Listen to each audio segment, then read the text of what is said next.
Today I'm going to be unboxing and sharing with you my first thoughts of the brand new Samsung Galaxy S23 Ultra. Now I'm really excited to look at the top of the line Galaxy phone from Samsung, as well as checking out what will be my first Ultra phone.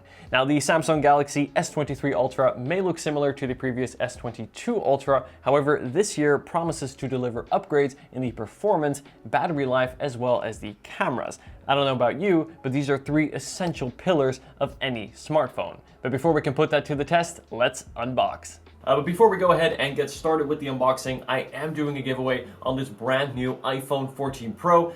Yes, I'm doing an iPhone 14 Pro giveaway in a Samsung video. What can I say? I live life on the edge. If you want a chance to win, be sure to subscribe to my channel, like this video, and leave a comment with your Instagram username. And then follow me on Instagram at Dion Schuddeboom, where I will announce the winner on March the 12th. Alright, let's get started with the unboxing here. Now, the Galaxy S23 Ultra comes in at $1,199 or £1,249 here in the UK, and now starts at 256 gigabytes, which is double the previous 128 gigabytes. And then also, if you pre-order the phone like I did, you get a free upgrade to 512 gigabytes, which I think is a really good reason to actually pre-order this phone. Now, opening up the box here, the first thing we see is, of course, the phone itself on the right. Let's take a look here. What looks like beneath a piece of paper. Not sure why they included that, but that goes there. And here it is. Look at that beautiful color. So as you can see, I decided to go for that new green color. It also comes in Phantom Black as well as lavender and cream. If you're not sure what the Phantom Black looks like, here I have a previous S22 in the Phantom Black, so it's this really nice matte black finish. But this time I decided to go for the colored option, and wow, I am glad I did. Let's take a look at this phone. This looks really, really great. Nice matte finish on the glass, and you can see here as I aim it into the light, the color kind of changes based on the reflection. So I'm really, really excited to have a new color on the phone. I typically go for the standard black or white, but having this color looks really good. And actually lately, I've been really enjoying green. You can see I even have it on my Apple Watch band here, so that kind of pairs quite well. Before we take a closer look at the phone itself, let's see what else we get in the box. So of course we get a very thin box, so we won't get too much included here. Just got the Samsung logo there, and then inside, I'll pull that out. There we go. So here we have your SIM removal tool, which is a interesting shape, but this is sort of what we've come to see with Samsung. And then we have the paper guides as well, the quick start guide, warranty information, and then the USB cable, which appears to be a simple USB-C to USB-C cable. So in terms of what is new with the S23 Ultra, the biggest upgrades have to do with the cameras. So the most notable of which is a new 200 megapixel, yes, 200 megapixel wide angle lens. That's this sensor right here. This will be your main lens, and this is meant to deliver huge improvements in sharpness, low light, as well as stabilization. Very keen to test that and compare it to other phones, for example, the iPhone 14 Pro. Now, we also get a 12 megapixel ultra-wide lens, a 10 megapixel 10x telephoto lens, and finally a 10 megapixel 3x telephoto lens. So you can see here on the back, we have a huge range of camera sensors, very similar to what the S22 looked like, although the sensors here are slightly bigger. And then over on the front, as we flip the phone over and peel off the peel to the display, there we go. We get a 12 megapixel selfie camera on the front. And speaking of the display, this is of course a huge 6.8 inch dynamic AMOLED display that is 120 Hertz and goes up to 750 nits of brightness. And then the second big upgrade that the Ultra brings is a new processor. So for the first time, we actually have a Snapdragon 8 Gen 2 processor that is optimized for the Galaxy line. So we get that both on the S23 Ultra as well as on the S23, which we'll look at as well. And this is promising to deliver improved performance, both in CPU as well as GPU performance. And more importantly than that, it's also meant to give better efficiency, meaning longer battery life. Now, the S23 already comes equipped with a massive 5,000 milliamp hour battery, which is very big, but with that you also have an equally big display, not to mention that 200 megapixel camera. This phone is gonna require some power, but on paper, as you can see, the specs are looking very promising, and I'm very keen to check this phone out. Now, before we boot up and take a closer look at the S23 Ultra, it is important to protect this big and expensive phone. And this is where this excellent line of cases from Spigen comes in, each case with its own unique feature. Starting off, we have the Ultra Hybrid 01. The 01 features a unique design showing the intricate details of the inside of your S23 Ultra, and this looks really cool, all while still providing military-grade drop protection. What is especially important to me as well is that the elements of clarity are made to resist yellowing over time. Speaking of drop protection, this is the Tough Armor case, which uses a 4-layer design for even better drop protection. I especially like the built-in stand, perfect for watching videos on the large display of your S23 Ultra. You know what's worse than a scratch on your screen? A scratch on your camera. And this is where the Optic Armor case comes in, with a built-in slide cover to protect the S23 Ultra's cameras. And then finally, there is the Cryo Armor, and this case is perfect for gamers as it features the Arctic Flow technology, where the air cube pattern increases airflow and helps dissipate heat to keep your phone cool and maximize performance. To learn more about this functional line of cases from Spigen and protect your S23 Ultra, be sure to click the links in the description. Alright guys, so I've just put in all my information and set up my new S23 Ultra. As you can see, I got my fingerprint going here. Let's go and turn up the brightness of this beautiful big display. And I gotta say, my first impressions of this phone are really great.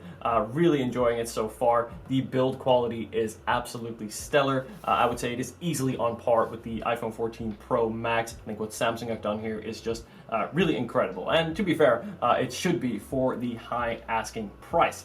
Now, compared to the previous S22 Ultra, the S23 has slightly more squared off edges. So you can see here from the top, see it's a little bit more squared off to the edges, although it is still does have slightly rounded on the very far edges of the display compared to, say, the iPhone 14 Pro, which, as you can see if I compare here, is definitely still more boxy when compared to the S23. And I think as a result, the S23 Ultra feels a little bit more comfortable in the hand, as you don't really get that cutting into your palm as much. Though at the same time, though, the outer corners of the phone are quite sharp. So when you are holding it in landscape mode, you do feel that in your palm. But I wouldn't consider either uncomfortable. I think overall, though, especially in portrait mode, the S23 feels a little bit nicer in the hand than the iPhone.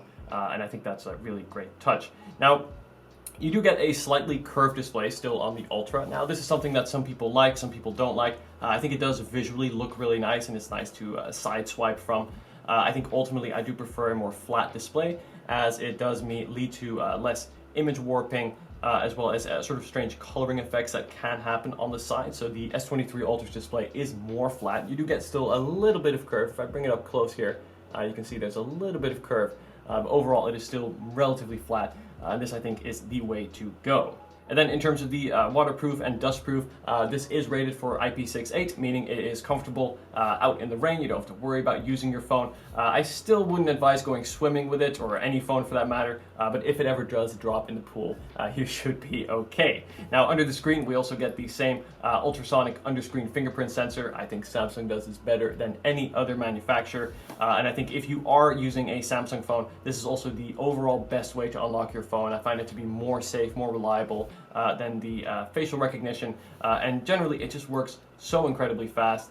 You really don't have to think about it, and this is arguably, I think, even better than Apple's Face ID, because it's just so natural. You're just going to rest your finger there anyway, so you don't even have to look at the phone. You don't have to hold it up to your face. Just a simple tap and you're already in. You don't have to first wake up the phone. It just brings you right to your home screen. My first impressions here of the display are also really great. You can see we have this very dark wallpaper, but even with this dark wallpaper in the studio lights here, everything is very clear and easy to see. Things are sharp. The 120 hertz refresh rates are also super smooth. And I also like that we now also get more years of software support. So the S23 Ultra comes with Samsung's One UI 5.4, and this promises to deliver 4 years of software updates. And this, I think, is really great and brings them much closer to Apple. We've seen in some of my iPhone videos, I really appreciate the longevity that you get with iPhones, and I think Samsung are really leading the way to catching up with that. We also see Google improving in this area, but it's good to see Samsung as well, as of course they are probably one of, if not the biggest player on the Android side. Now I just want to do a quick little size comparison here in the hand side by side compared to the 14 Pro Max here. Of course, a very comparable phone in terms of the price as well as the general size. You can see that the 14 Pro Max is, I would say, ever so slightly, actually no, in terms of width, I thought it'd be a little wider, but it turns out to be roughly the same. It's definitely not as tall, so you can see that side by side, the S23 Ultra is a little bit taller. This is going to, of course, allow you to see more lines of text on a document if you're scrolling. At the same time, though, of course, makes the phone a little bit bigger. But I must say, since the width isn't much wider, it feels comfortable to use in one hand. You can see I can just about reach the other end of the display here, though normally I'd be using two hands to type. But if, say, you're walking somewhere, you need to quickly type something, looks like I can reach the other end of the display as well.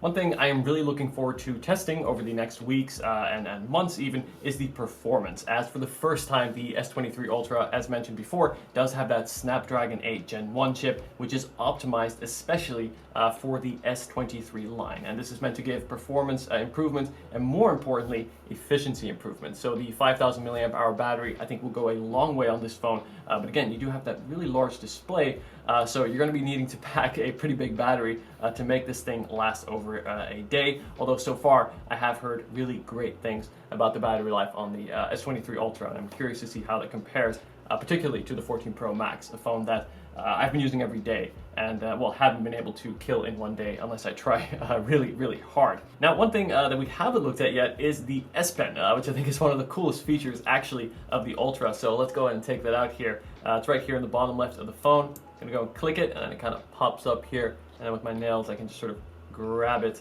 and pull it out of the phone. So here it is. Okay, first impressions, it is a little bit longer than I would have expected, but at the same time also a bit thinner. So you can see it is not a round shape, it is sort of a, I guess you can almost call it a rectangular shape, where it is a little bit wider than it is tall, but it feels pretty comfortable. It has sort of a matte, almost rubber-like texture, which should provide a little bit of grip.